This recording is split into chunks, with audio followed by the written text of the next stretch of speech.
warahmatullahi wabarakatuh. Assalamualaikum warahmatullahi wabarakatuh. Alim jamaknya ulama. Kalau ulama itu banyak. Jamak itu banyak.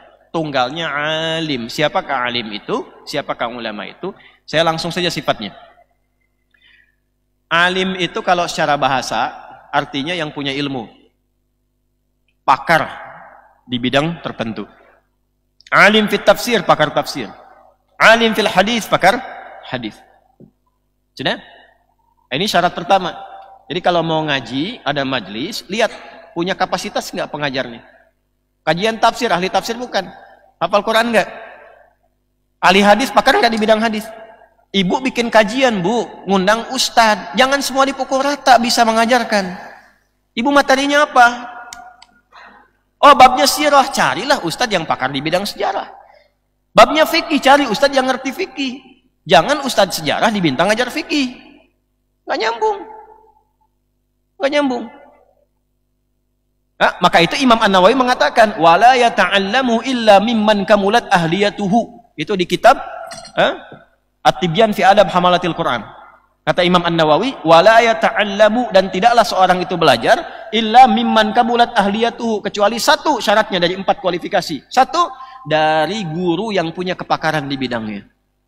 Pakar. Jadi menjelaskan itu sudah jelas. Bukan datang dekat masjid buka Google. Gitu. Jelas ya? Nah, itu satu. Makanya penting punya database tuh. Dulu saya awal-awal ngajar tuh di Al-Ihsan, di Assalam, dulu ba'da maghrib saya ngajar di sini. Saya mengusulkan itu. Coba masjid-masjid kita duduk tuh, DKM-DKM-nya, bikin database. Siapa guru-guru kita yang biasa mengajar?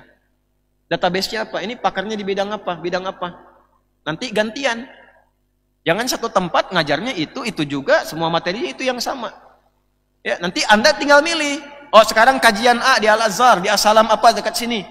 Di Al-Ihsan apa di sana? Masjid lain apa? Tinggal pilih. Yang sedang Anda butuh apa, yang ngajar itu. Psikologi Ustadz Fulan, psikologi Islami ilmu nafas. Kitabul Buyu, bab tentang bisnis. Kitabul Usra Ailah, bab tentang rumah tangga. Ya, fikih, keluarkan, turunkan. Satu. Ini baru kualifikasi dasar. Tapi dia belum menjadi alim minal ulama kalau belum punya sifat yang kedua ini. Apa sifat yang kedua? Nah, Quran surah 35 Fatir. Di ayat yang ke-28. Wa minan nasi wad dawabi wal an'ami mukhtalifun alwanuhu kadzalika. Innama yakhshallaha min ibadihil ulama. Dan di antara manusia, setiap yang bergerak, bahkan hewan ternak pun ada ragamnya, ada kualifikasinya. Kalau Anda ingin menemukan ulama dari kalangan manusia itu, ini kualifikasinya kata Allah. Pakai innama adatul hasri, dibatasin. Jadi nggak semua orang berilmu itu punya sifat ini. Karena ini terbatas untuk ulama saja. Apa sifat itu? Innama yakhshallaha. Saya akhiri bagian terakhirnya, memiliki sifat khasyah. Khasyah itu di atas khauf. Ya, wa minan nasi wad dawabi wal an'ami mukhtalifun alwanuhu kadzalik. Innama yakhshallaha. Lihat harakat akhirnya, yakhshallaha bukan hu. Yakhshallaha min ibadihil ulama. Sungguh yang punya sifat khasyah. Suka diartikan takut. Takut itu ada dua, ada khauf dan khasyah. Khauf pasangannya roja. Ya, roja dan khauf. Kalau khauf itu ketakutan standar. Standar. Semua orang punya sifat khauf. Ya. Takut kalau kajian terlampau panjang, khauf. Ya. Takut kalau anak ini kok telat pulangnya. Ibu takut kok akhir bulan suami belum ada penampakan uang belanja. Khauf. Itu ada di Al-Baqarah ayat 155 sifatnya. Wala nabluwannakum bisyai'im minal khauf. Ada, khawatir itu ada. Khawatir. Tapi kalau Anda sedang belajar dengan saya begini, tiba-tiba kemudian ada suara di luar. Bukan biasa tuh.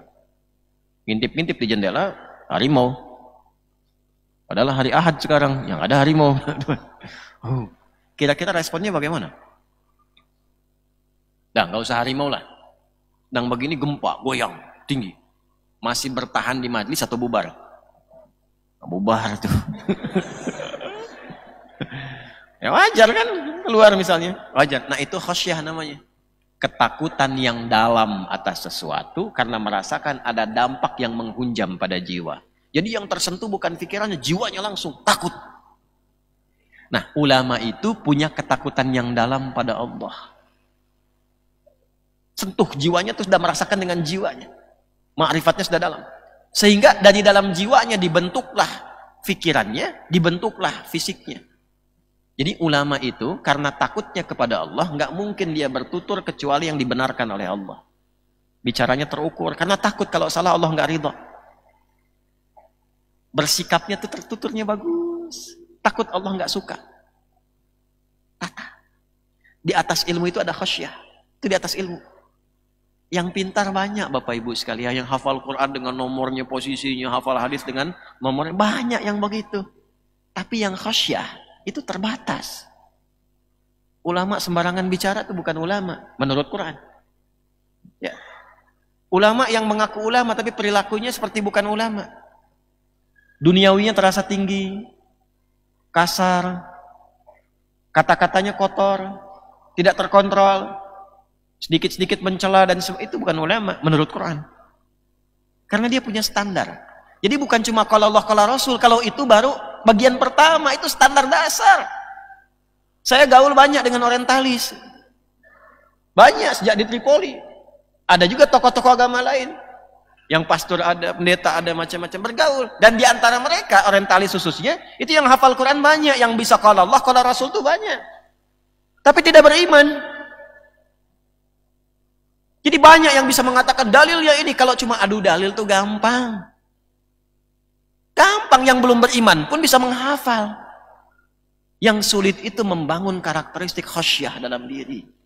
Bisa nggak nyampaikan dalil itu atas dasar ketakwaan kepada Allah? Ukurannya apa? Nanti ada ukuran ibadah. Khasyah itu dilahirkan dari ibadah, konsistensi ibadahnya kelihatan. 2 akhlak. Bicara tuh dia jaga supaya nggak menyinggung gitu. Tutur. Ya, jadi ada khasyah yang melahirkan kelembutan itu lewat Quran. Orang tuh kalau sudah cek ulama manapun semua pendapatnya akan sama. Kalau orang sudah jadi ahli Quran pasti lembut. Kalau orang dekat dengan hadis pasti punya hujah. Kalau orang tahu fikih dan usul fikih pasti logikanya begitu kuat. Kalau orang menguasai semua bidang ini, sempurnalah dia sebagai ulama. Ya. Jadi standarnya khasyah. Jadi kalau cuma lihat orang hafal, orang tahu, orang dalil menyebutkan ini itu, tapi tidak terbangun sifat khasyah, konsistensi kebaikannya tidak nampak. Kadang-kadang kotor, ada provokasi dalam lisan dan sebagainya. Ya, cukup tidak harus mencela, cukup diketahui. Oh, yang saya dapatkan dari si fulan ininya saja. Tapi kualifikasi menjadi majlis, tempatnya belum tentu. Jelas? Nah, nanti jika mendapatkan yang seperti ini, kita dapat ilmunya, dapat akhlaknya, dapat kepribadiannya, dapat pengaruh kekuatan iman yang meningkat pada diri kita. Itulah yang dimaksudkan di sini.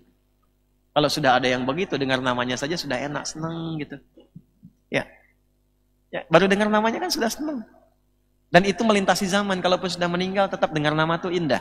Dengar Umar aja kan langsung baik kita. Dengar Ali langsung baik. Abu Bakar itu langsung baik.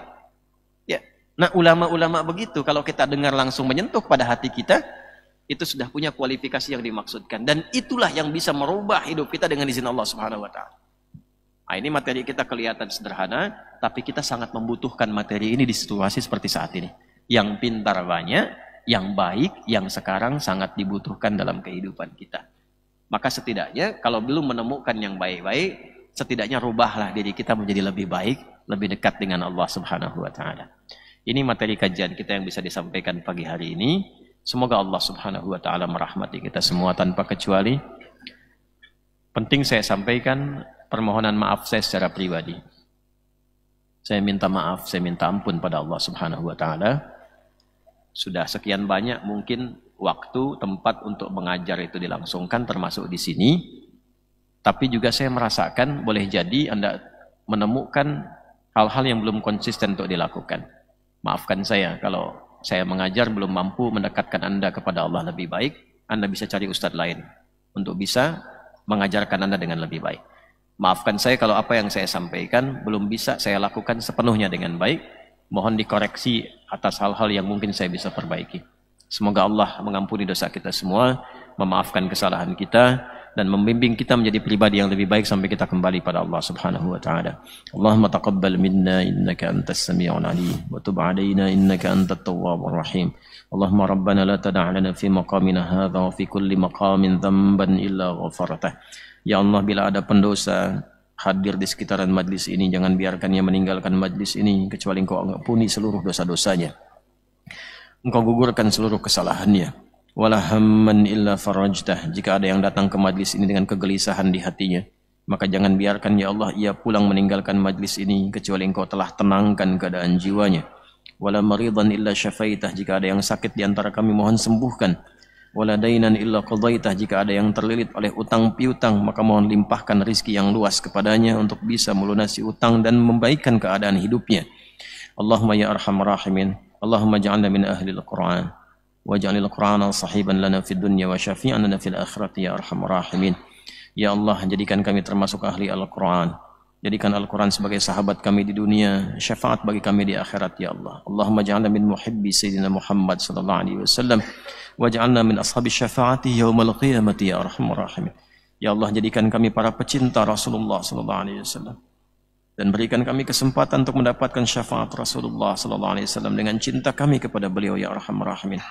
Allahumma ja'alna minal muta'allimin, minal mutafaqihina fid din ya arhamar rahimin, minal mahdiyyin biridhaka wa hubbika ya arhamar rahimin kama tuhibbu wa tardah.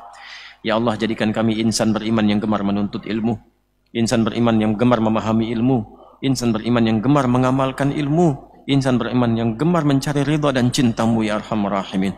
Rabbana atina fid dunya hasanah wa fil akhirati hasanatan wa qina adzabannar. Wa sallallahu ala sayyidina Muhammad wa ala alihi wa sahbihi ajma'in. Wa akhiru da'wana subhanakallahumma wa bihamdika nashhadu an la ilaha illa anta nastaghfiruka wa natubu ilaik. Alhamdulillahi rabbil alamin. Thumma assalamu alaikum warahmatullahi wabarakatuh.